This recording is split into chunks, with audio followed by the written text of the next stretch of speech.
Hello and welcome to the Power of the Only book launch. I'm Gina Gomez, founder and CEO of Arista Management Group, and I am so excited to spend some time with you and my dear friend and colleague, Angela Chee, as we talk about her new book, The Power of the Only. So here's what's going to go down during our time together. First, we're going to talk about the book and some of the stories of the people featured in The Power of the Only. Then we're going to talk about what really goes on when it comes to writing and publishing and promoting a new book. Then we're going to open it up to a bigger discussion so that you can participate, be part of the conversation, and ask any questions that you have. And you'll want to stay until the end where Angela is going to share some bonuses and also let you know where she'll be in the coming weeks in case you'd like to join in on the fun. So before I bring Angela in, I would love to read the brief version of her bio, and then we're going to spend the majority of the time diving into all the good stuff. So Angela Chee is a keynote speaker, media communication coach, podcast host, and author of The Power of the Only, Own Your Own Voice, Thrive in Any Environment. A former TV news anchor and reporter with over 20 years of media experience, she's worked with top TV stations from Los Angeles to San Diego and hosted shows for networks such as E! Entertainment and all the way to HGTV and more. She helps her clients own their only and be you amplified, clear, confident, and connected on camera and off, and step into their leadership. Angela is a trusted speaker, an MC for organizations like Microsoft, Cisco, Intel, JP Morgan Chase, and more. I am so thrilled and sincerely excited to introduce and welcome my very, very dear friend, Angela Chee. Angela, Hi. congratulations. It's a big day. Thank you for joining me. I love you, Gina. Gina has the best energy. Look at her with her cool glasses. Thank you so much. Oh my gosh, it is my pleasure. And I am thrilled to be spending this time with you and viewers and new adopters of the book and everything in between. Thank you so much. Oh, look, we have a couple of viewers who say, woohoo, happy pub day. Thank I you love so it. much. I love Thank it. It's a you. place to be. So what I thought we'd do is let's just dive in. There's so many things that selfishly and personally I would love to ask you, but also things that I think would be really beneficial to people who either fit the model of the people that you interview and talk about in the book, but also people who are interested in learning, because this isn't just a book about stories or about your personal, it includes your personal story and your path, but there's also so much more that goes into it that I'd like to spend the majority of the time really diving into that and then giving an opportunity for others to join in. How does that sound? Sounds great. I'm so excited. Look, we have a few people that popped in. Athena's here. Robin's here. Hi, Robin. Amy has she's amazing. Amy is amazing. She has her book just launched too. So you guys need to check Amy out. All right. Congratulations, Amy. Okay, so let's just dive in. So I'm gonna ask you. So the power, your book, The Power of the Only. I was thinking about this and thinking about when you first told me that you were going to write this book. And my first thought was, oh my gosh, she's lost her mind. because I know what goes into writing a book, which we will get to in a little bit. But I also know it's not, there's more than I'm going to write a book. You write the book, you publish it, and then everything is great. There's so much that happens. But what was so interesting to me was how it's such a timely and necessary conversation. So I'd like to start with why you wrote the book. Was there a moment or an event or realization that made you say, okay, now I have to write this now? Yes. And it's so interesting because this journey started like 6 years ago. And if I really think back, it started from my childhood. I've always felt like an only, right? And the power took a while to build up, especially through your early years. But I feel like once I got into my career mode, I've always felt the power of the only, but I never really quantified it or talked about it. I just always looked around. It's like, why can't I do that? I'm doing that. This is what I want to do, and this is how I'm going to do it. Doesn't mean it was easy. And I think what happened is after I left the news business, I'd already navigated that. And then I became a coach. I was sitting at a mastermind with a fellow speaker and coach. And I kept talking about every story I had. I was the only this, I was the only that. And she looked at me and she said, there's so much power. And I go, yeah, there's so much power in being the only. And this was like 7 years ago. And I was like, there's power in being the only. And at that time, the world was starting to shift already a little bit. There had been a lot of things where I had done all the masterminds, I'd gone through journalism, Hollywood, every room I'd been in, I'd done all the things, got to the top and realized that they weren't much different than any other room that you had been in. And I felt like, why don't other people feel that way? You know, women, my clients would come up to me. They're like, I can't do that. I don't feel like that. Or that's not okay for me, or this. And I thought, no, there's so much power in being the only. And so from that day forward, I spent 4 years searching out all the onlys. I had my own ideas, and I go, do other people feel this way? Of people who I felt embodied who they are and showed up in a way. And I go, was it the way they're raised? What's different? And so I felt like it was so important for different voices to be heard, not the same. I love all my mentors. I love all the people that write these amazing business books, but they don't always look like the onlys. And it was time to gather those voices. So I spent about 4 years gathering those voices on the podcast and then waiting to write the book. And then I said, nope. Like 2 years ago, I was like, now or never, it's time. But it took a long time to get to that point. So it wasn't. Here's what I will say: I remember this, when you made that decision, you followed through where you were committed the whole time. And I'm curious to know, was there ever a time when you said, I don't know if this is what I don't know if I'm going to finish this book? Like, was there ever a time when you felt that the work was more challenging? Because I would imagine, and we'll get into this later, that it would also bring up some personal things for you as you're writing and exploring these types of stories. And I think that's why I didn't write the book while I was doing the podcast. I felt like it was actually, I started the podcast and the pandemic hit. I tore my ACL. My dad had a brain injury. So I had started just like, life happened. And I was like, I'm not ready to write the book yet, and then the last part of the book. So the beginning of the book is own your voice, own your power, own your opportunities, all the communication skills I teach my clients, own your communication. But principle 5 is really about thriving. And when you're in the middle of something, you don't always feel thriving. And I'd already thrived in my career, but moving ahead as you become a new mom, and now I'm in that midlife stage, you have to recalibrate. And I felt like I was in that midlife recalibration stage right as I was about to write that book. And I'm like, I'm not ready to write the last 5 chapters. So I almost needed that year to move from survival to thriving mode and to really get all those points. And that's why I think it's so important to really go through it.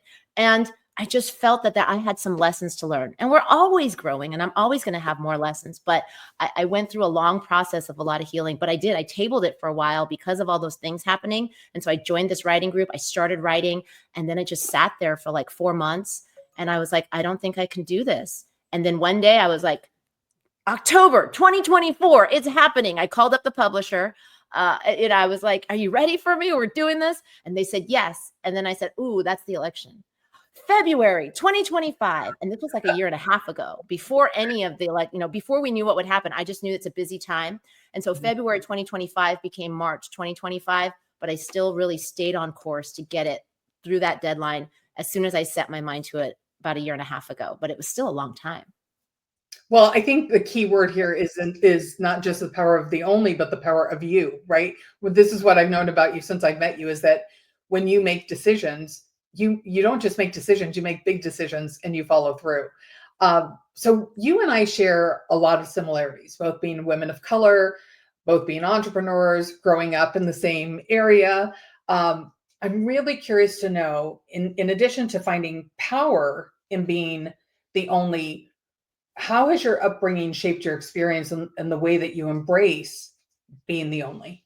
Now, I think if you would have talked to me when I was 5 or 6 years old, I'd be like, huh? Like, no, I was your typical shy Chinese girl with your bowl cut glasses. I had a big wheel. You were shy.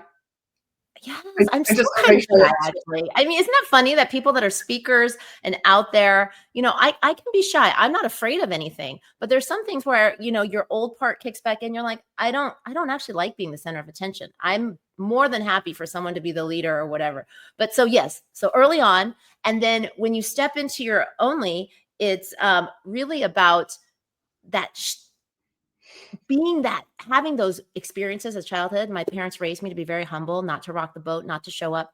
And I think that's what makes me the power of the only, because once you start doing things and you reach the other side, you have so much empathy. You understand, you see beyond. That is the power of the only, right? The people in the room that have gone through things are the ones that see things. Actually, I want to share something with you. I gave these out. I can't even read it. It says I made these things to give out to some people. It's a polished pyrite stone, and it says, I can't read it. I need my glasses too. To access the power inside you. To access, you guys midlife ladies, you know what I'm talking about. To access the power inside you, you must honor your journey and recognize your challenges as strengths. You have developed them through years of navigating things you may not have necessarily wanted to, but polished you up like a beautiful stone that is now ready to shine, baby. But anyway, it's all those things that you go through that make you who you are. And that's what it's so powerful in leadership, in life, in people, all those people that I can tell my clients that embody that. They get it because they've been through some things, they've gone through it, and now they have the grit, the determination, the wisdom, the insight, and that is so powerful. Yeah. I want to say hi to a few people. Charity. Hi, Charity. Thank you for being here. Hope Timberlake. She is an amazing communication coach as well. Trisha Montalvo. She is in the book. Trisha is an amazing person. You need to check out her story. She is classic owning her voice, and she hid who she was for years. So you'll have to check out her story. She is amazing, and her book. Angela, I'm going to see her at Transform in Las Vegas. She is amazing HR leader. And again, Amy, again, thank you. All these people, thank you guys for showing up. I love this so much. This is so fun. And Carrie is from Canada. And she has been she's one of those women that I was in those mastermind with all through those years. And watching her shine as a leadership coach and all that has been amazing too. Okay. That's great. That's great. So here's my next question. Your journey from television broadcasting, where I first discovered you, to coaching, and I think that's when I met you, and speaking is not only inspiring, but also not easy for a lot of people to do. So what was the biggest mind shift you had to make when you decided to step into this new chapter of your career? Yeah. Oh gosh, I talk about that in the book. It's going from external status to internal status. So my whole life, I wanted to be like Connie Chung, and we'll share a little bit about that later. And then I became Connie Chung, right? I got back into the second largest market. And, it wasn't that easy. That wasn't that straight of a line, but I made it. And I built my career, did HGTV, all those things, and e-entertainment. And then I was the morning anchor, and I decided to become a mom. And when I left that business, shifting from always being on camera, shooting for the goals, being seen in the public eye, I did the typical mom thing. I took care of the kids, and I was home sitting around all my stuff, building my business at my computer. And I had like a meltdown. I was like, who am I? What am I going to do? And I left intentionally to build a speaking and coaching practice, to have more time, to do hosting, to be more freelance. And yet I struggled with it because even though I decided in my brain, I hadn't aligned myself with my new life. And I think that happens with anyone, whether you're a new mom, whether you leave a job, whether you're let go from a job. I write about in transitions, right? Owning your power of the only in regular ways is important, but also owning them in times of transition. You shift. And so I talk about that transition, but it was hard at first because you're chasing what the old patterns that you used to reach success. And all of us need to recalibrate whenever we switch. And so that's why the principle 5 is so important, to go from surviving to thriving, is because all of us need to recalibrate when things shift in our life and go from external success to internal success and value. And that actually takes a few steps. And that's why I help people explore that as well, because it was really important for me, because it was a little bit of a downtime. It was a transition. So I have a follow-up question, because this is so fascinating to me. Did you find that when you were making that transition, that once you got it, you just got it? Or did you find that, I find that things like this are a lot like, excuse me, developing a new muscle, or when you decide, I'm going to cut sugar out of my diet and off track every other minute. That? I know.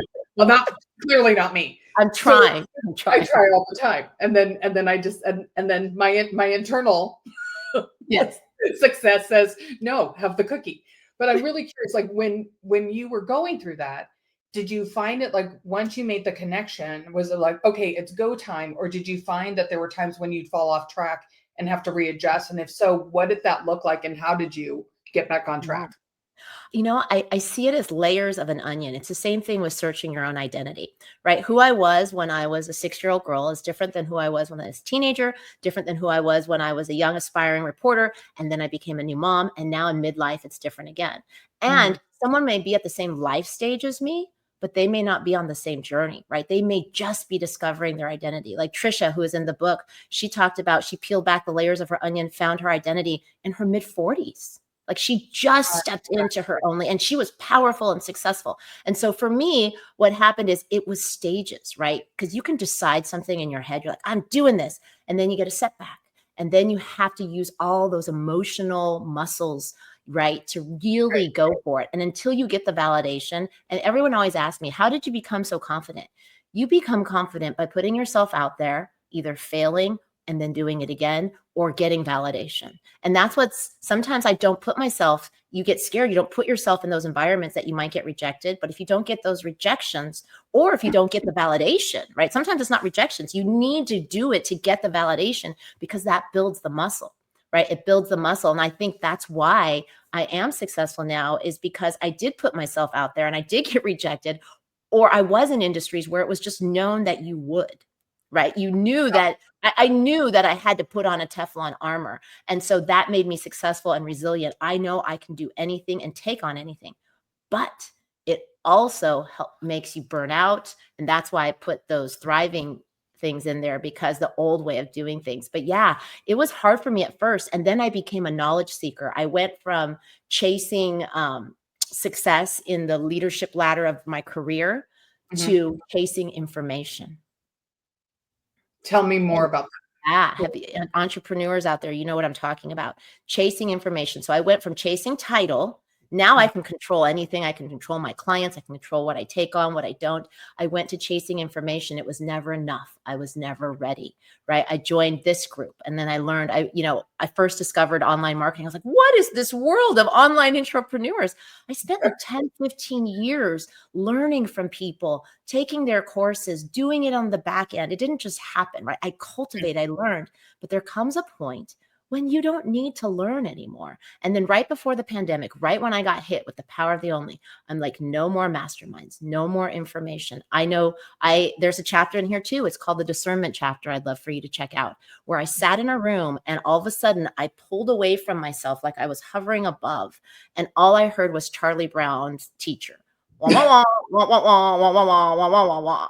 Like where you start to get, right? Like Mhm. you I'm listen familiar. to people and you're like, it's the same information, it's the same people. And I love my mentors. I don't naysay anybody I learned from. Thank you so much for putting your work into the world. But when you grow to that next level, you don't need to keep doing it. You need to trust what's in here, that you know enough, you have enough. And the way you learn is building that muscle by doing it and figuring it out. And I had to go through several iterations of that, in my office, different things. And now even with the book thing, it's a whole new thing. I'm learning again. And then Right, authors ahead of me are saying, girl, it's just beginning. I'm like, and then right. you do it. And then next time it may be the next thing, but everyone has to peel back those onions. So you said you touched on something, and I just want to dive a little bit deeper, Sure. Yeah. where you mentioned trust, that you just have to trust. How much does self-trust play a role in not just writing and publishing a book, but everything that's leading up to it? Yeah. It is hard, right? And I actually do trust myself. I don't know that I'm going to succeed because that's the difference. When you have the power of the only, you trust yourself. But as an only, there are external circumstances you can't control. And I think because I worked in Hollywood and I worked in news, I just always knew I would get rejected. I always knew I couldn't control the circumstances. Like other people interview for a job, sometimes they call you back and say you didn't get the job. In Hollywood, no one talks to you again. And so I knew that somebody else is on camera. Oh, I didn't get the job. Okay. yeah, oh, you see it happen, and so you have to build up that armor. But in everyday life, if you're not used to that, you're like, excuse me, right? And so you have to have that internal trust, and the trust is built by when you do something and you succeeded, you're like, oh, okay. And it's hard sometimes. Sometimes you get so much rejection, you almost need to like maybe take a rest for a little bit so you can build up. And that's why even right now, it's a very difficult time right now in the world. And you asked me, I actually want to say something. You asked me about, did I ever feel like changing about the book and if I would keep going?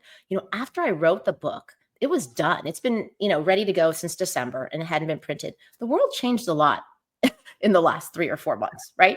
It's changed a lot. And I go, is my book still valid? Was I strong enough? What am I saying? What am I doing? Does any of this even matter? And I read my book again and I'm like, yes. I didn't change the way I think because the world changes. I didn't change the principles in this book because the circumstances changes. I think I knew as a young child when we were going through things in the 80s, life was completely different when I was a child in the 80s than it is now. And I had a very comfortable stage where I felt like, wow, women, women of color, onlys, we can do anything. And now there's kind of some forces that are like saying, no, you can't. But your internal trust shouldn't shift. And that's why this book for me is more important than ever. But yeah, in the middle of it, I questioned it a lot. Is like, does it still matter? Like, what is this all for? Why did I write this? And yes, it does. I love so much. Thank you for answering that question because I love so much that you shared that because I think there is a misconception about what goes into writing a book and what that process is. And I think about how, and I'm sure I'm not alone in this, how grateful I am that you didn't stop yourself from publishing this book because so many people can benefit from not just hearing other people's stories, but the principles that we're going to go into in just the 5 principles in just a few minutes and everything else. And so personally, thank you for following through and for publishing the book. I'm going to put you on the spot. Yeah. And would you be up for doing a short read before we dive into the 5 principles? Oh, okay. Yes. I know because people don't have it in their hands yet. Here it is. Look at, I already have my little Post-it notes, but it launches today. And those of you that pre-ordered, you should be getting it now.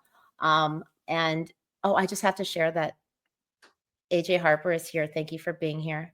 She is an amazing book writer, coach, everything. Like so many authors go through it. So I want to shout her out. So yes, I will read. You know what? I'm going to read just a little bit of the beginning and then maybe what the power of the principles are, because I think it's so important. It sets up why I wrote the book and who I am. Okay, great. Okay. And the dedication is even more important. Is it to parents? Oh no, it's to your parents. Yeah. Well, it's more than my parents. Here we go. So I said, is it to me? And then you said to my parents. I said, no, it is to you. You got to listen. Whoa. Okay, listen. It is to you. Listen to this. To my parents, the original onlys, and all my ancestors, for every only, know you are seen, heard, and valued. You are the change you have been waiting for. Trust. Just gave me goosebumps all over. Ooh, thank you. We give me goosebumps too. I thank you so much for being here. I just love everyone here. I can feel all your energy, and I'm gonna cry because writing a book, you're alone in your office or at a coffee shop or in the morning, and those of you on here know what I'm talking about. So thank you for being here, and thank you for hosting. All right, the power of the only. I'm 8 years old, kneeling in front of the TV, and the green shag carpet presses into my knees. I'm waiting for the dun dun dun dun dun dun music and the broadcast announcer's deep voice. This is the Channel 2 News Update. I lean closer. She's about to come on the screen. My neck strains as I get closer still, smiling wide at the screen. There she is, Connie Chung. My dad, sitting in his 80s leather recliner behind me with his feet propped up, says, "Hey, you could be like Connie Chung." I look back at him in shock and then wide-eyed at the screen. Who, me? Connie Chung, one of the first Asian American newscasters, was the evening anchor at KNXT Channel 2 and became the first woman to co-anchor the CBS Evening News. To the world, Connie Chung was a broadcasting icon. But to me, she was the lady in the box who made me feel less alone. As a child, I noticed that no one looked like me, no one on TV or in my neighborhood. I was the only one. My dad's suggestion that Connie Chung set my imagination on fire. I became fascinated with the power of television, and seeing another only planted a seed in me that became my North Star. At the time, I didn't even realize it. This idea was germinating and waiting for the right moment to bloom. I wanted to be like Connie Chung.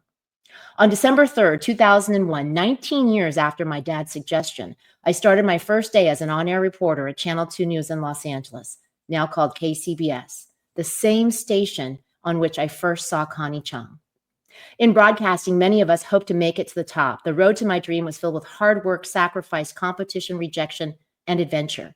Achieving this dream in the Los Angeles TV market, ranked only behind New York and in my hometown at the age of 27, was the greatest accomplishment in my life at the time. My dad could sit in the same chair and now watch me on the screen every night. But this dream almost didn't happen. I talked myself out of it so many times. Growing up in the suburbs of Los Angeles, I was a sweet, shy Chinese American girl with a bowl cut and glasses, the only Asian in the neighborhood. All I wanted to do was fit in. Neighbors were friendly, kids, not always. I did whatever I could to survive and not stand out. I hated having shoes clutter the welcome mat because they didn't wear them in the house. I'd whisper at the supermarket because I didn't want others to hear me speaking Chinese. I didn't want Chinese food. I wanted pizza and McDonald's. I didn't want straight black hair when everyone around me was blonde. I wanted to hide all the things that made me me. The last thing any child wants is to be the only, right? So I just talk a little bit more about that, but how it all comes back around to that. Even though I wanted to be like Connie Chung and I became Connie Chung, that was just the beginning of my struggle and just the beginning of peeling back those layers to the onion. And so the book includes other people's stories as well about how we all peeled back those layers by owning our voice, owning our power, owning our opportunities, and owning our communication, which we can talk about that, what that is actually. Great. This is a perfect setup for where I would love to go next. If you're okay with it, is I'd love to explore the 5 principles and then talk a little bit about like some practical things that people can implement so they can put this to use. So the first one is owning, to own your opportunity. And you're like, if we're using this passage you just read, your opportunity was when your dad said, you could be just like Connie Chung, right? So opportunities show up in lots of different ways. It doesn't have to be a formal job offer. It's here's the invitation. Are you willing to accept the invitation? So you share in the book your story about getting the job at KCBS. What advice do you have for people who are struggling to take bold leaps like that in their own careers? Like I talked to you earlier about how one thing I know about you is you are very consistent with taking chances. And it's one of the things I admire so much about you. But I know a lot of people who talk a lot about taking chances, but the fear becomes so overwhelming and paralyzing, for lack of another word, that they don't take action. So what's something practical that people who are hesitant to make a bold move can actually implement? Well, I want to honor that for a second, because I think what happens, a lot of leadership motivational books, they talk about just do this. I did it. You can do it. Be confident. And this book is not like that. This book actually sets up a success story, but then it also talks about all the reasons why we don't and why we can't. So I see you, right? It's not just be like, oh, be more confident, right? A communication coach says, just sit up straight and be more confident. It's much more difficult than that. And so I think it's important for us to recognize the external circumstances, the internal circumstances, how we were raised, all these barriers, and acknowledging that. And so each chapter tells you what you should do and how you should be, why you don't. And then I explain how you do it. That way you feel seen, because a lot of things people just say, just do it. And you're like, well, I can't do it. And so I think that's really, really important for people to honor where they're at. And I think by putting it out there, then you can say, oh, I do that. Oh, I can control that. I can't control that. I know we were talking about owning your opportunities, and I do want to talk a little bit about, so owning your opportunity for me is not just what's in front of you, but opening the door when other people say it's not. And I actually just want to share, before I go into more tactical stuff, actually, I'll read it to you. Owning your opportunity means you recognize your value and don't wait for opportunities to come to you or think you can't have something yet. You know that nothing is stopping you from taking the opportunity in front of you. So it's not just being proactive, right? If someone offers you and not being scared, it's when doors are closed to you. And many times as an only, they are in certain ways. And Right. it's like saying, people telling you, and there's a story in here, the only reason I got my LA job, they told me there was no openings. They told me that I couldn't have it. You'll have to read it to find out exactly how I ended up from market 135 to Los Angeles. And I was out of money, out of a job, and I could have been living at home with my parents, or I could be working in the #2 market in Los Angeles. And so it could have gone either way. And so that's when you take those risks. Sometimes you don't know. So I don't know if that answers the question exactly, but I do want to share what the power of the only is. Can I read that passage? Yes, please. Because I think it really summarizes what we're talking about. Right now, it's this feeling, right? What is the power of the only? The power of the only is seeing, understanding, and feeling what others don't. It's leveraging this unique perspective to achieve your goals and create change for yourself and others. It's cultivated through years of navigating challenges and different situations as an only. Whether you're the only woman, person of color, LGBTQ, neurodivergent, or the only voice or person in the room who sees things differently and wants to shift the status quo, break through barriers, and create something new. The power of the only allows you to make the most out of every opportunity available, regardless of the environment. When you step into this power, you know the value you bring to every interaction. You don't second guess yourself. You know what you want and what you don't want, what you're willing to do and what you are not. And you don't accept that these decisions are unavailable to you. You will thrive in any environment and be the bridge builder for the next generation of leaders, ideas, and innovation. Where does this power come from? Your power is already inside you waiting. All you have to do is tap into it. Well, isn't that a gift to know that we all have that, right? And thank you for sharing that. When you were talking about when you were reading the passage, but also talking about creating opportunity, right? Like seeing where the opportunity is moving forward, especially when there's the perception that doors are closed or you've been told that doors are closed. It also made me think of some of the mainstream people that I have heard these stories about over the years, like Tyler Perry, who started writing scripts in a little office, and I believe it was in New York, before it became Tyler Perry Productions and everything else that he's become, before he became Tyler Perry, because nobody would sign him, nobody would work with him, nobody would hire, let him do the things that he wanted to do. But he knew there was an audience, he knew that there was a message, and he figured out how to do it anyway. I also think of John Leguizamo, who started his own streaming network because he couldn't get anyone to tell the stories about the people he wanted to tell stories about, people of color, people who were othered, people who come from underserved demographics. So he said, well, if you guys don't want to sign me, then I'm going to figure it out myself. And now he has original programming. So I put you in that group as well, because I have so much respect and admiration for people who can say, I'm being told this, but I'm going to find another way. And it's not easy. And I want people to know that this book, I work with a lot of my corporate clients, and a lot of people say, burn the bridges, leave. This is not a book about doing your own thing. This is a book, although it includes that, this is a book about how to navigate whatever situation you're in whichever environment that works best for you. And a lot of my clients are corporate. So this is about how do you own your voice and own your power within the situation you're in, whether in your personal life or your professional life. But at the end, I do address building your own table, because I think it's really important, because I have my everyday client stories are in here, but I also have Ava DuVernay in here that talks about, she builds her own production company. I admire her. Reese Witherspoon, who built Hello Sunshine and built that up and sold it. People said there's no market for that. And she, sold her company. That story's in here, and is now part of Hello Sunshine, building it bigger and better than ever and bringing other people up. But it's not just about those onlys. I want to talk about those onlys in mind and spirit that navigate and create opportunities for other onlys, right? Because when you're an only thinker, right? And it's not just a person of color or a woman, but when you're an only thinker, you're the ones that create new spaces for everyone. And so I think it's so important, but there is one chapter in the back that's called Build Your Own Table, which I think is really important. But I wanted to put that at the end because I want people to understand, to navigate where they are and their life stage and their current situations. Not everyone has the privilege to walk away from things and just do whatever they want. It's a very difficult thing. And so I want people to honor that. If they can't, here's what you do. even if you can't walk away, and that's okay because you chose to create and thrive in any environment. Well, I love that it gives people options, right? It's not that there's only one way, right? That there are lots of ways and you can still choose your path. So Own your only. Can you see that? you're only Own exactly your only is my new mug is and the only could be, your background, but it could also be the way you think, but it's the key to everything, right? Even within an right. organization, owning your only on how you think to create change within your organization is really important. Let me just Very show a couple of the people that are in that we talk about when we talked about other people.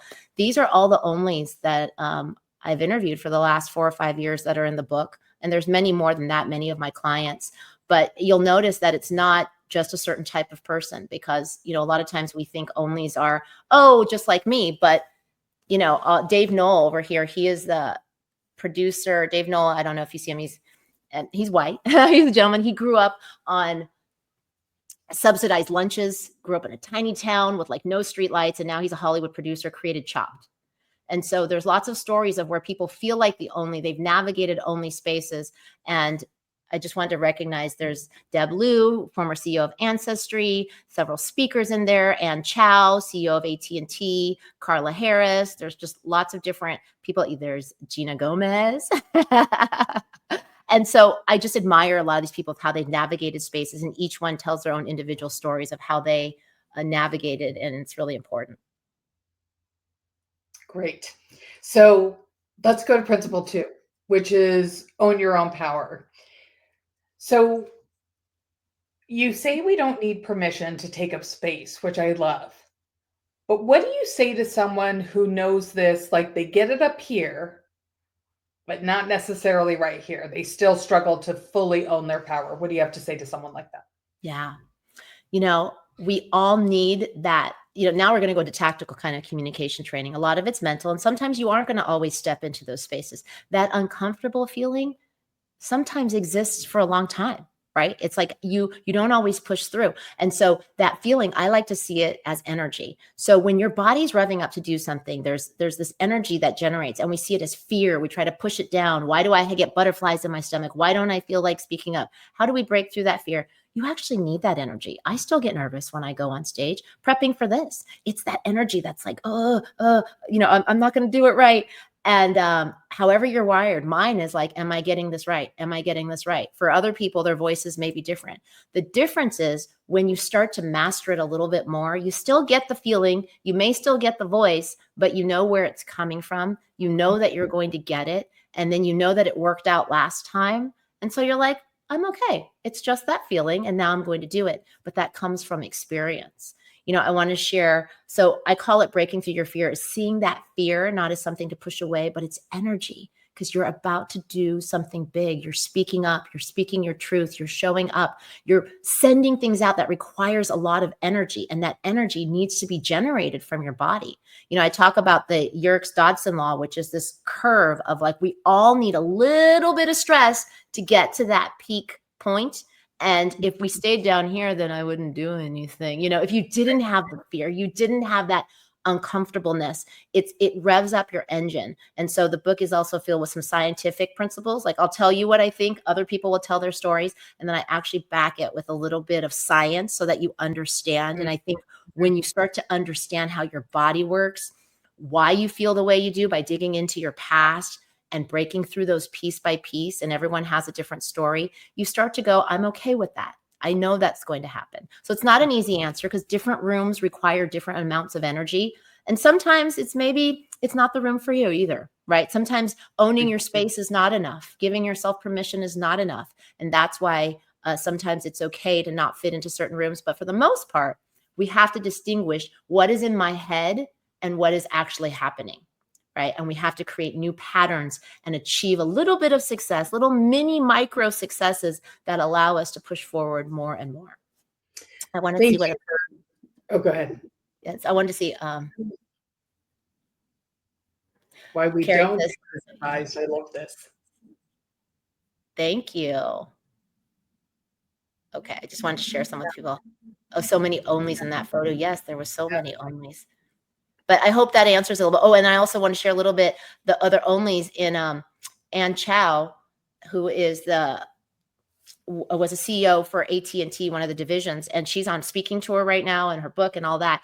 And it was fascinating. She's in the communication chapter because she was an engineer and a concert pianist, and she stopped performing because she said she would like get sick. And she was so scared of performance. Like, I can't be a performer. So now she's a speaker and a CEO. But I get that. I used to sing when I was younger, and when I would perform, I would get such horrible straight stage fright that I walk straight off the stage and I go get sick yeah, after the performance. And then I was like, well, you can keep doing this or you can find something else. And I was like, I think I'm going to find something else. right. And you know that you figure that out, and she figured it out. But then she realized, well, I'm going to be successful in business. I have to learn to work with teams. She told me that I think it was not until her MBA program, because she was an engineer, not until her MBA program did she actually talk to people to work in groups. Like, it took her that long. And now she's known for connection and communication. So she's in the chapter or in the section that communication can be a learned skill. You can cultivate it. So all these things, it's not like you could be wired a certain way and you want to understand who you are, but you can cultivate these skills, which I think is an important example. Great, great. So let's talk about the third principle, which is owning your voice. So I hear you say, like, you don't have to find your voice, but you already have one, which I find a powerful reframe, but also so refreshing. So what are some of the biggest mistakes you see leaders make when it comes to using their voice? Yeah. Well, the using their voice is less about community. It's more about stepping into that you honor that you have it. We put all these labels on ourselves. Earlier we talked about imposter syndrome. I don't use that label at all anymore. Owning Yes. your voice is knowing that you already deserve to be heard. And so then we can start to let go some of those labels, like imposter syndrome, right? I don't believe in imposter syndrome. I believe that when you walk into a room and you feel different, or if you're nervous, you're about to do something big, not feeling like you fit in, having those feelings is absolutely normal. It's a natural reaction to the situation, not a syndrome, right? And I talk about executive presence, right? People say, oh, you don't have I have stories in there that people like didn't get promoted because they didn't have enough executive presence. What does that mean? Right. Mm-hmm. And so not putting those own labels on ourselves, part of owning your voice is not putting the labels that other people put on you, but not putting those labels on yourself. And sometimes being the way you are, that's why I say it's not about finding your voice. You already have it. It's about figuring out what that voice is. And that is an internal process, right? It's nothing you have to go find or do. It's a process of figuring out how do I embody myself best? And that's more of a self-discovery process. And that's why I loved putting exercises and questions in there that allow people to discover pieces of themselves. And so then they can own their voice versus having a tactical thing to do. Although voice communication is all tactical. It's all my communication training. Well, then let's go into communication training, because number 4 is own your communication. So you've worked in media and you've trained leaders on communication, in your career. What's one underrated skill that you think every entrepreneur or leader should master so that anyone who's watching this has something that they can implement? Listening. No. I'm so funny. It would have been better if I would have said, I'm sorry. Myself. People are like, yeah. Listen, what? So I wanted to share this quote. What is from the beginning of the communication book, or the so the number one skill is connecting with your audience, no matter what, and that requires listening. This quote: communication is not about saying what we think. Communication is about ensuring others hear what we mean. Not what we say, but what we mean.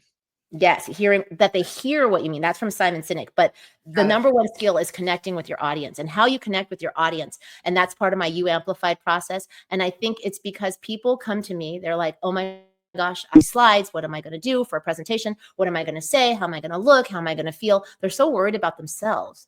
They don't bother to ask, well, what does that other person want? So the number one skill before any communication, whether you're on TV, whether you're giving a presentation, you're talking to your team, you're talking to your teenager, although I'm not an expert in that because I have a teenager, but it's the same skill, is what are they thinking? What are they going through? What do they want? And when you focus on the other person and serving them, that also helps you with alleviating some of that fear that you have, because people are always so concerned. And I have some studies in here that show that people aren't as noticing you as much as you think they are. That backs it by science, that may make you feel a little bit better.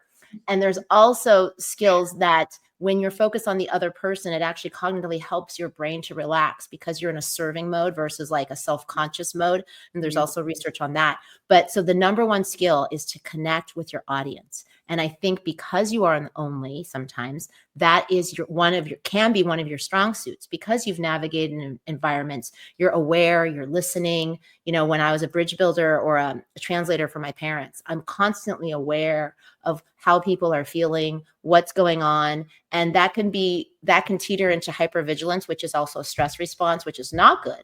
But if we can tone it back and use it as a strength of like, I know what's happening. I can feel what is going on as a leader. If you could understand where people are coming from, what they need, what they want, and how to connect with people, you can run any group, any organization. And that's what leaders need to be: good listeners. They can understand, feel, and not only say things with confidence, but also ensure that other people hear them. And so that is the key to owning your communication. And I lay it out for you in here. So good. So powerful.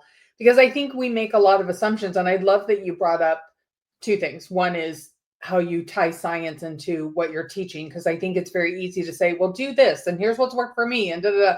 But when you also have the measurable outcomes that emphasize that, it really grounds what you're teaching.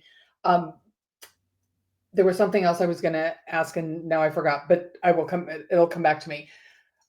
Before I go into the next question, I would love to share a bit of a review that came in this morning, and it's from someone named Saba. And is she here? Yeah, let's see. I think earlier she said, oh, thank there you. she is. I love that. Thank you so much, Saba. So I'm only going to read a portion of it because it was such a great review, but there was one part that really, really struck me and stood out to me. And it says, this book offers invaluable insights, especially for those from underrepresented groups, navigating the complexities of their careers and personal identities. However, it serves anyone seeking to better understand the experience of being the only. And I find that so accurate and true about the book. And it reminds us that even when we're the only, we are not the only, right? There's so many of us onlys. And I know, as somebody who identifies as an only, one of the things I've always sought, and I think it was just a natural kind of thing, and some of it was probably self-protection, was figuring out where the commonalities were. Show like, oh, we're only, but it doesn't mean that we can't be together. We can't work in solidarity. We can't support each other. And I think when we start to realize that, that adds to the power of being the only, because there's also power in numbers. Yes. And I think what's important is that only mindset is that when you start to see other people, that they actually struggle with some of the same things you are, no matter what you look like or your gender.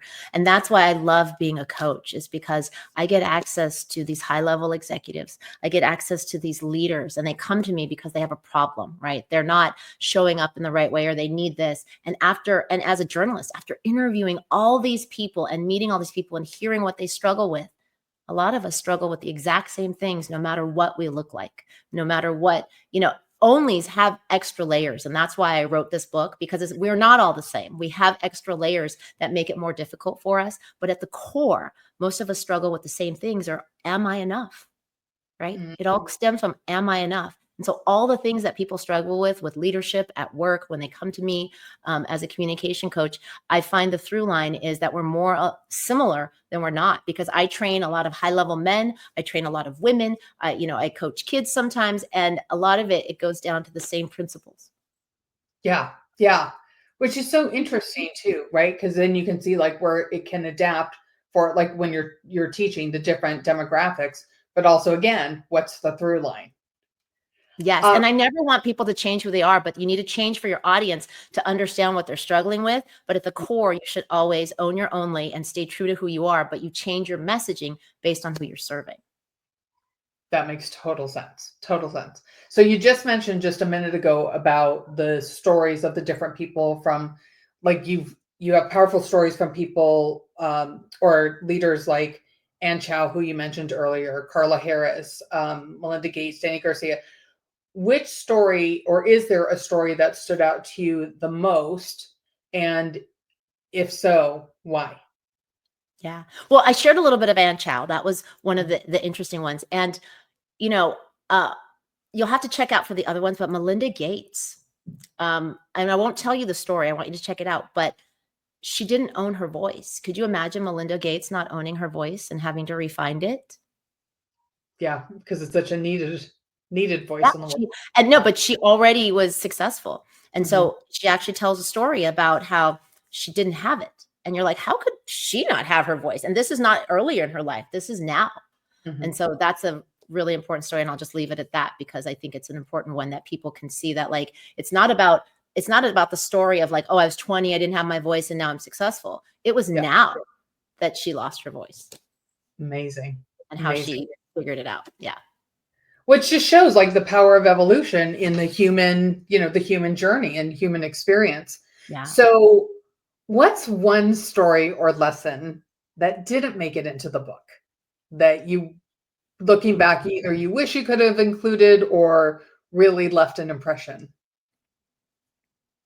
There's a lot of people I cut out, and I don't want to keep throwing out all these names because a lot of people in this book are my clients. There's, there's only a few celebrities, but we did talk about. I cut out Ava Longoria and I cut out Michelle Obama. Can you believe that? And the rest of the people because my Are they clients on?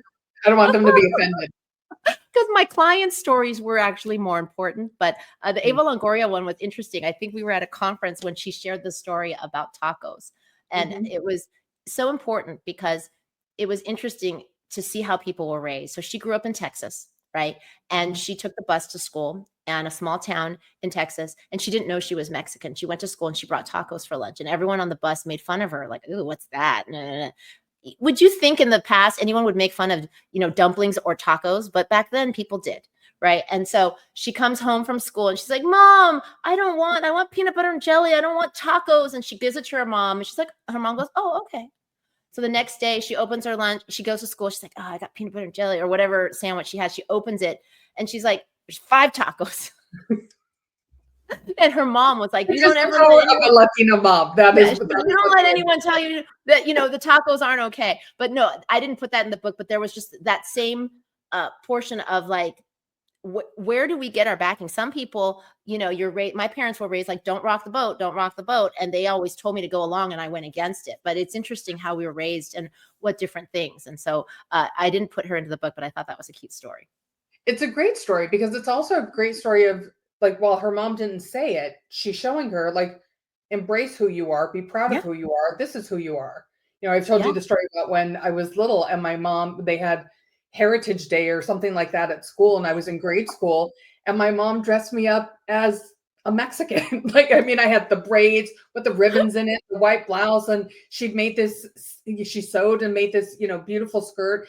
And so I had this great costume and I win an award and I come home and I didn't know any different. So the kid that I was, I said, that was so much fun. Can I be a Mexican again tomorrow? And my parents just looked at each other like, all right, well, someone's going to have to talk to her.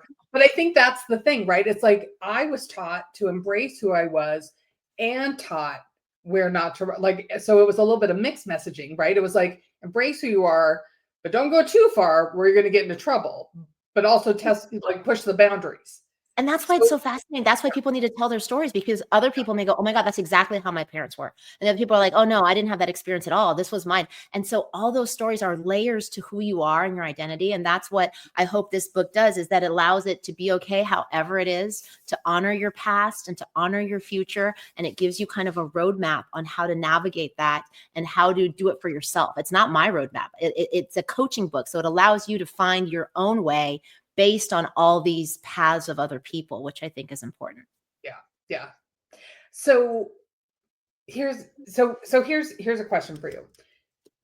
There are a lot of books on leadership and empowerment. So what makes The Power of the Only different? Yeah. I put a lot of effort into getting just the right amount of stories in here that really bring home the point. And I think it's what we talked about before is because I didn't want to write just a leadership book. I didn't want to write. It's like a leadership book meets a communication manual meets a self-help book, because I could have written a communication book years ago, right? Do this, do this. Here's what my clients say. Here's how you show up in your power. But it's deeper than that, right? Because there's things that are beyond that. So what I wanted to make sure it did, if you can take a look inside, is that there are pull quotes. I wanted to make it super easy to read. So each chapter has like quotes on the side, but the important pull quotes are pulled over. And then at the very end, there's interactive exercises, right? That like you can do that help you. You can do them and reflect on them or not. But I think what makes it different is that I spent 4 years curating these stories. And because of my journalist background, I put a lot of energy into finding just the right amount of stories and the stories that fit each point. And so it's almost like I rewrote it 4 times, because I interviewed everyone, split them all up, told their whole story, and then went through the principles and then picked each story and made sure that it helped land exactly the point that you want. And I just don't think there's enough only stories out there, and onlys from all respects. Like I didn't want to write a book just for women, because I think being the only is not just about women, right? I didn't want to read it as an Asian American woman. I share my Asian American story, but there's a lot of stories in this book that if you're not Asian American, you can relate with too, right? And I wanted to create that environment to see that we're more alike than we are different, although we deal with different layers. And I think that's important. So yeah, it's a leadership, self-help, and communication manual all in one. And it's interactive and bigger font, easier to read, with lots of exercises. It's not that much bigger. It's not that much bigger, but I have a hard time focusing sometimes reading. I really wanted the graphics, and I actually want to show some. There's some. Oh, and at the very end, you get a surprise. You get a surprise at the end, so you'll have to see what's in there. Well, that sounds very exciting. And now everybody has to get the book. So I want to invite the audience, anybody who's watching, if they have a question, to go ahead and enter it in the chat, and we'll make sure that we get to it. And while we're letting people do that, because I haven't seen any that have come through so far, but here are a couple of easier questions. Well, I think they'll be easier, but maybe not. What's your favorite confidence boosting song? Like, what's your go-to song? Like I told you, whenever I hear the intro to Marvin Gaye's Gotta Give It Up, it's like, yes, I know something good, whatever's going to happen, it's going to be good. So what is your confidence boosting song? You want to hear something funny? So it's not like a lifetime song. It's a song I just really like in the moment, because when I was a little girl, I used to be like Tootie, like on roller skates all the time. So I want to bring back the roller skating joy. So I was on roller skates. I didn't have a bike. I didn't have money for a bike. So I was on roller skates all the time. And this song reminds me of being on roller skates. It reminds me of joy, and it reminds me of having fun. It's Pink. Never Not Gonna Dance Again. Can you hear it? Take my dinner, take my fun, my birthday cake, my soul, my dog, take everything I love. But one thing I'm never gonna do is throw away my dancing shoes. And it makes me want to roller skate. Roller skate in the video. Oh, she roller skates in the video?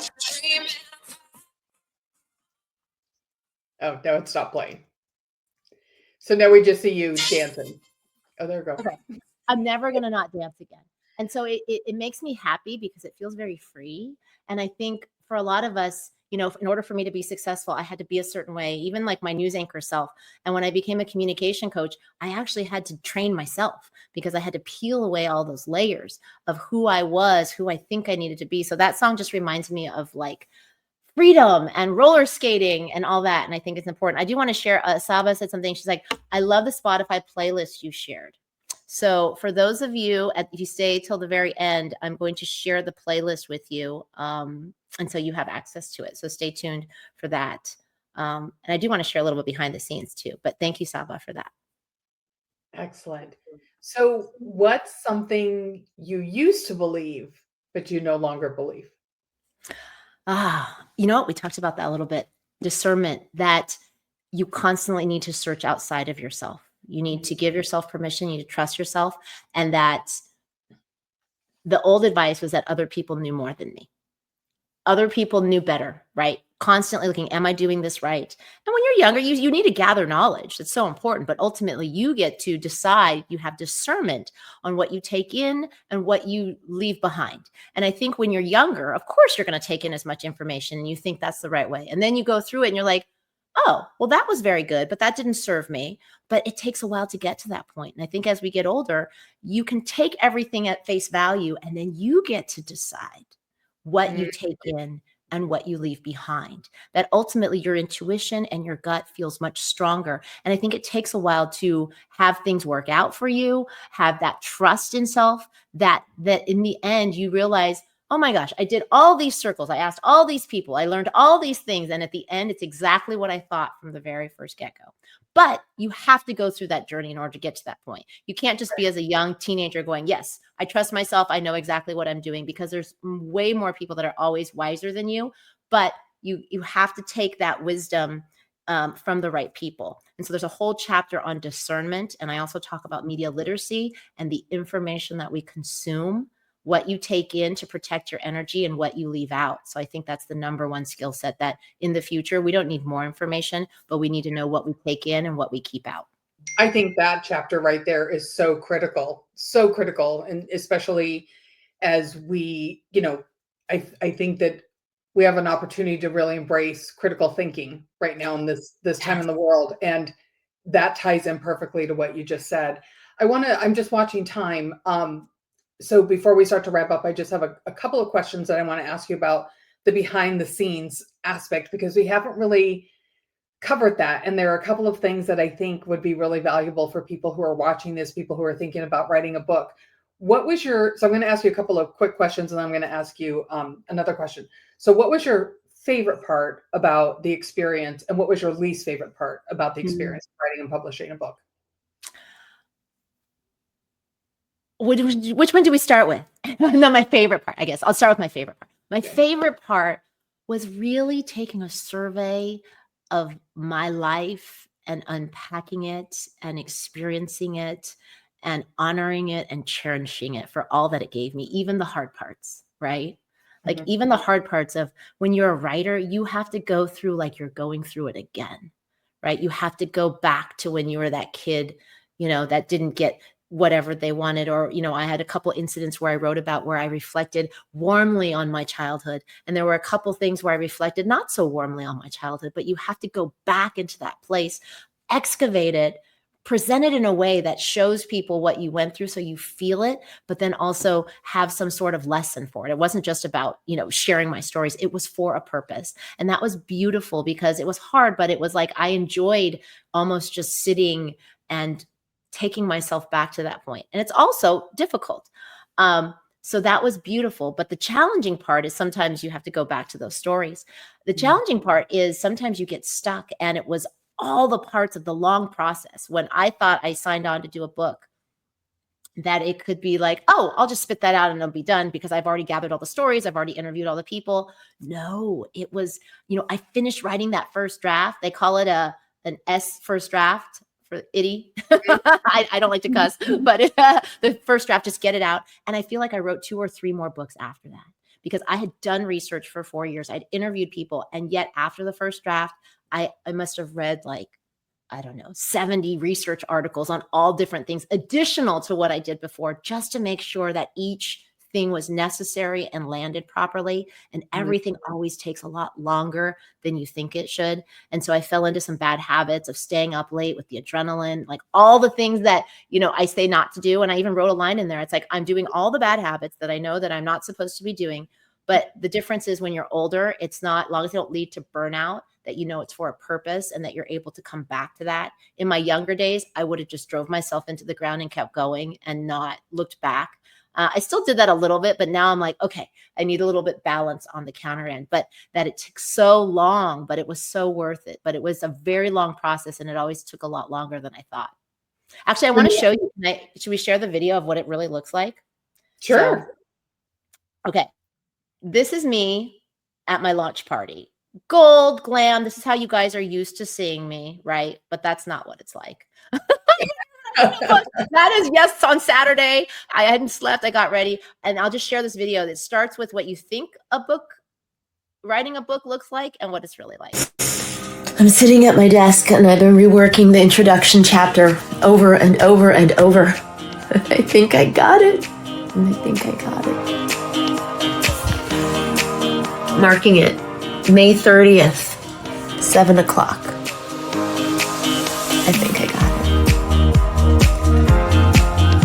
it. The edit of the introductory chapter. Hi, I wanted to capture this last moment. I'm sitting here and I've been waiting to write the last chapter, the conclusion of my book. And I just finished it a week ago, and I had given it to my editor, but she just sent it back.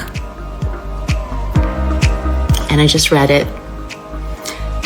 And I just started to cry. And I wanted to capture that moment because it's not just that I finished it, but what I wrote is extremely meaningful. I think the conclusion, I had been waiting so long to write it because the conclusion is kind of like your grand finale send-off, right? Your call to action, all the work that I put in, all the work the reader's going to put in, the breakthroughs, the revelations, and the conclusion is, what's one story I could tell that's going to sum it up, that makes you feel like, yes, I got this, and I am going to go forth and be the power of the only and do what I need to do for myself, and doesn't have to be big.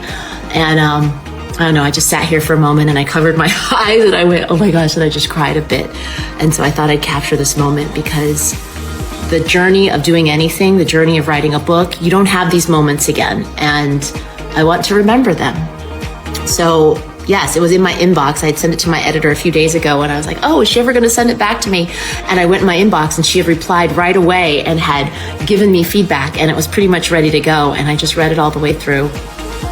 So I can't wait for you to read it. It's going to be a while. Not a while, it will be in March, but I can't wait for you to read the conclusion. It just sums up everything. But it's been a journey. I'm not completely done, but reading the final line of my book is extremely powerful. So thank you for sharing this moment with me. All right, bye.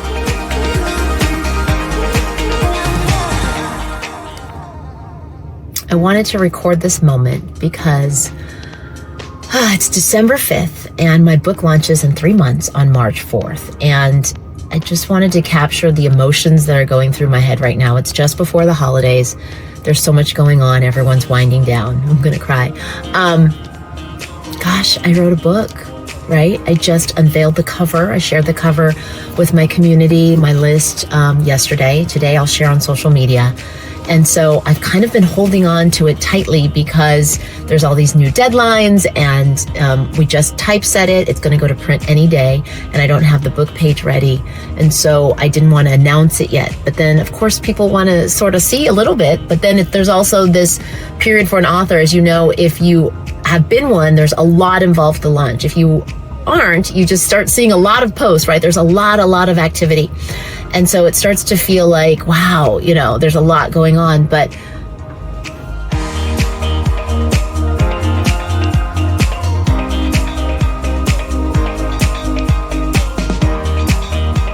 okay, they came.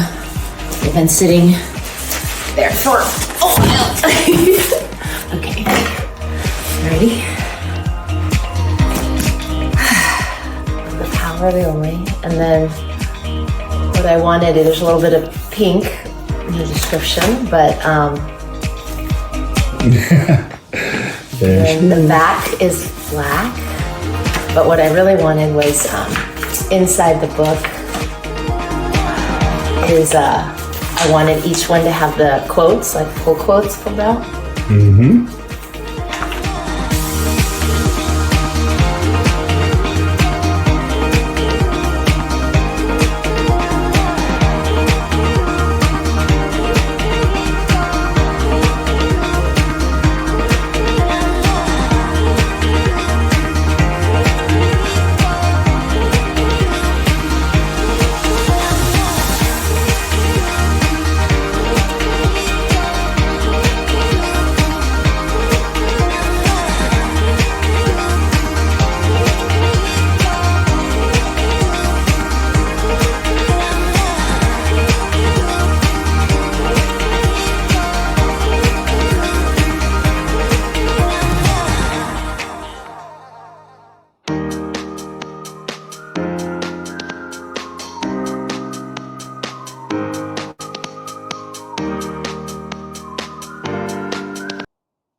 here we are.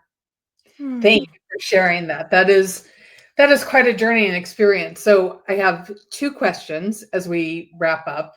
But first, I wanted to just acknowledge something that Carrie said earlier, and it goes back to when I said there was something I was going to say and I forgot. This was it. So thank you, Carrie. Fear and excitement are two sides of the same coin and activate the same areas of the brain.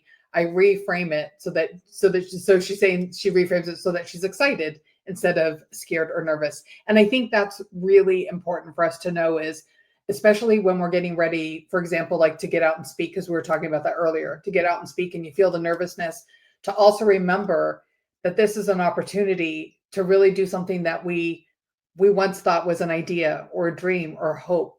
And so we can use that time to tap into the fear and let it paralyze us and run the show. Or we can look and say, look what I've done.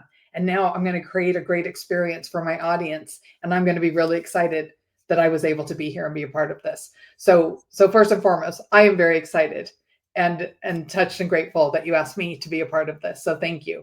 So here are my two final questions. One is there a question that I didn't ask you that you wish I would have asked you? I wanted to share a little bit about Connie Chung. Did you see her in the thing? Were you I was stalking her. So it's interesting. So those of people that were in my writing group knew the process. So when you write a book, you have to ask for endorsements, right? And that's part of the process. And I hate asking people for things. Like, I'm like, my stuff is good. Just look at it. And so, and I knew Connie Chung had been in hiding. She's my North Star, but she's been, on her own and doing her thing for a while. And I knew early on, I go, she's brewing something. This was like 4 years ago. I'm like, where has she been? Like, what's going on with her? What's happening? And when she announced that she was writing her memoir, I was like, oh my goodness, like we have to find her. And then it came out literally a few months, like she went on her book tour and did all that. I'm like, I have to go. And I had met her once before, but I needed to hand her that note. So if you look in that video, there is a note. I wrote her, and a lot of people, especially Asian women reporters, have her as an icon. So it's not the first time she's heard the story, but she didn't realize that she was power of the only, because when you are the power of the only, you're just too busy doing. She was just, if you read her memoir, she was taking care of her parents. She lived in LA. When I watched her on TV, she was like the icon. And she was just a young 20, 30 something girl struggling in Los Angeles, trying to make money because she was the sole breadwinner for herself and her parents. She didn't know that she was like leaving a legacy for all these women to follow, all these reporters, all these journalists, all these people of color, anybody that saw her as like, wow, she was just getting by. And then later on in the last, I think 10 years, someone wrote an article about how they named their children Connie. And it was in the New York Times. And for the first time, and this is 20 years after she had left CBS, she's like, you mean all these people are here for me? Like, I made that ripple effect. I made that legacy impact. And she didn't even know until she's like 50 something, right? That just in the last 10 years, and then she disappeared. And so she just started to appreciate and honor her legacy. And so I wrote her the note just to share with her my full story, the impact that she had. And I left it as that our ancestors are smiling. Oh. So when you are doing something big, you don't always know that you're doing it for other people as well. There are ripple effects. And so just keep being the power of the only. But it was an honor to meet her again. And I handed her that personal letter. And I went to her book talk. And no, she wasn't able to endorse my book in time, but maybe she'll read it and endorse it later. I don't know. Or your next book. Who knows? But, and I do need to, my kids watch me. They're like, you're going to go stalk her. I'm like, no, I'm not going to stalk her. I'm going to write a nice letter like you do anything. Own your opportunity. And I even wrote, I'm like, you would appreciate the tenacity of me finding you, because that's exactly what she did. She stalked every interview. She went outside. She wrote letters to get the interview. So she would, that reporter part of us. So own your opportunities. But it was a full circle moment for me to be able to present her with that letter and tell her that she was the beginning and the end of my book, but not the beginning or the end for any of the other onlys that hopefully all of us get to impact.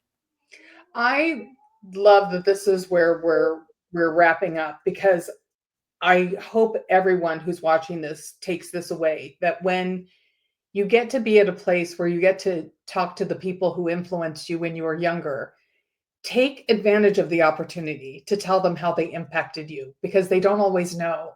And I've done it not only in my career, but even in my personal life, where I've reconnected with people who were friends of my parents when I was a kid, and being able to say, this was the impact you had on me growing up, and here's how that translated to my career or my adult life. You weren't paying attention, but I was.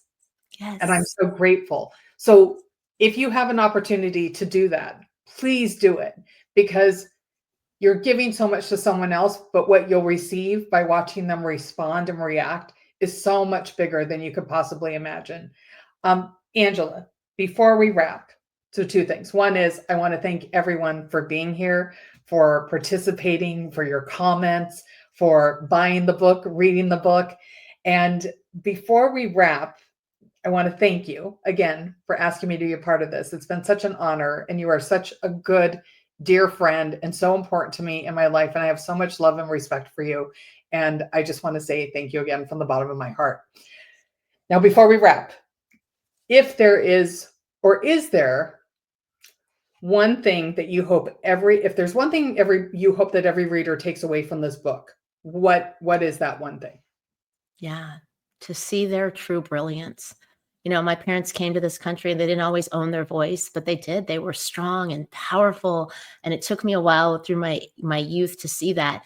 And I want them to see the brilliance inside themselves. That's what I wrote this book for. There are so many things in this world that we need to change and shift. And it starts with an idea. It starts with a word. It starts with you feeling like you can shine. And so I want everyone to see the true value in who they are and never feel less than, no matter what environment you're in. It's so, so important. And I want to add one thing about I honored my high school teacher in that book, and I sent her a copy of it. And I hope that any of you will thank the people in your life, your mentors, the different people.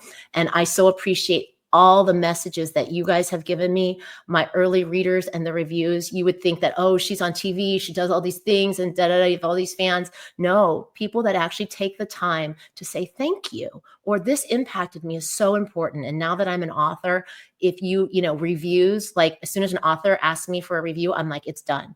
A lot of times it's like, oh, I'll do that 4 months later or whatever. So if this impacted you at all, I would love to hear from you. Send me an email, write a review. It's so important. So those people that have shared with me, I so appreciate you so much. But even in my daily life now, I constantly appreciate people who create and do amazing things in silence and alone. And they need that validation to keep going. So keep going and doing that and owning your power of the only. I'm so excited. Tell them two things. Tell them one, where you're going to be in the coming weeks, so that if people want to join you, they can. And then two, you've got bonuses, right? Or a bonus to offer. So let's make sure everybody gets that as well.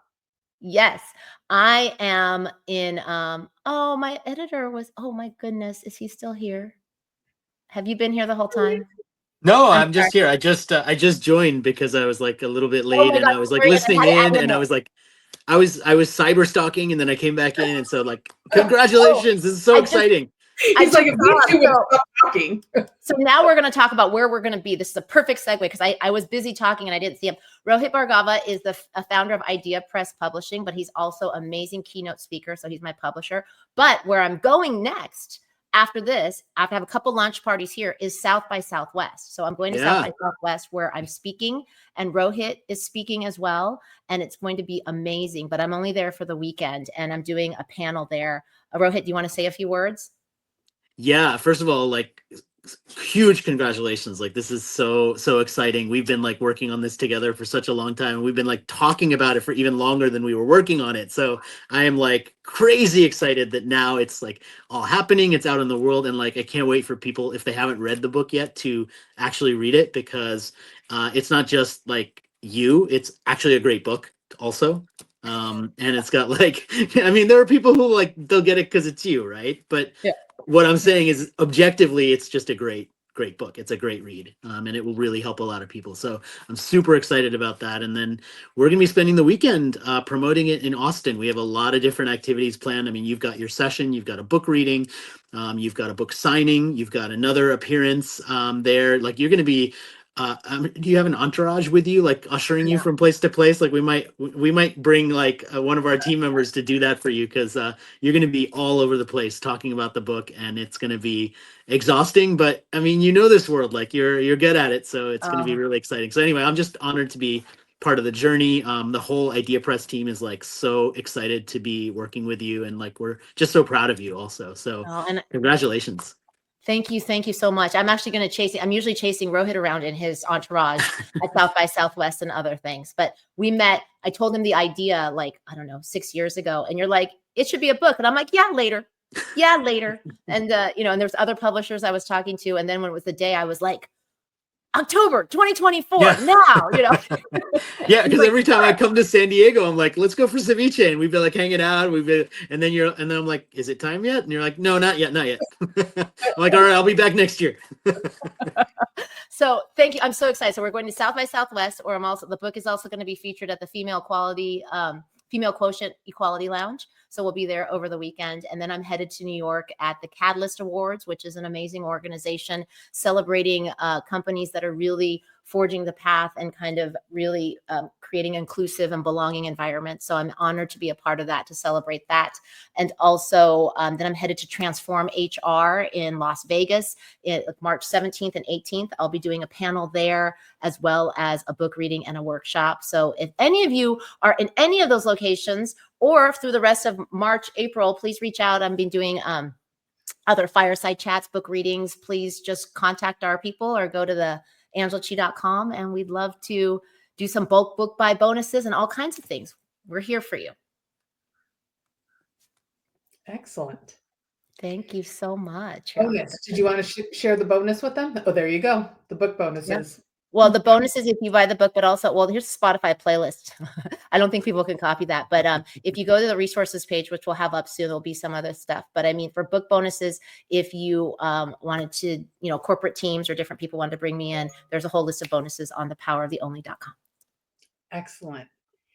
Anything you want to say before we say goodbye to everyone and thank them for spending all this time? We should just stay on all day and just see how long people I know. I just appreciate all of you so much. Is there anybody that, I want to, Riaz came on. Thank you so much. He is in the book. He has an amazing program called The Connect Effect. He is also in the book. But anyway, just thank all these people. I'm like crying. And I thank you so much. I love being on the screen with you. We could just like stay here. The energy, it's so nice to see both of you together. Both of you are very special to me. And so I look forward to seeing you more in Austin, Rohit. And then Gina, we will see each other again. But thank you everyone for joining us and being part of the celebration. It means so much to me, because a lot of this stuff is done alone, and to share it with other people finally is amazing. And I can't wait to see just how people will be impacted, most importantly. Wonderful. Thank you, everyone. Thank you for spending your time with us. Get your copy of The Power of the Only and let us know your feedback. Write some reviews, and thanks again. Thank you. Bye. Bye.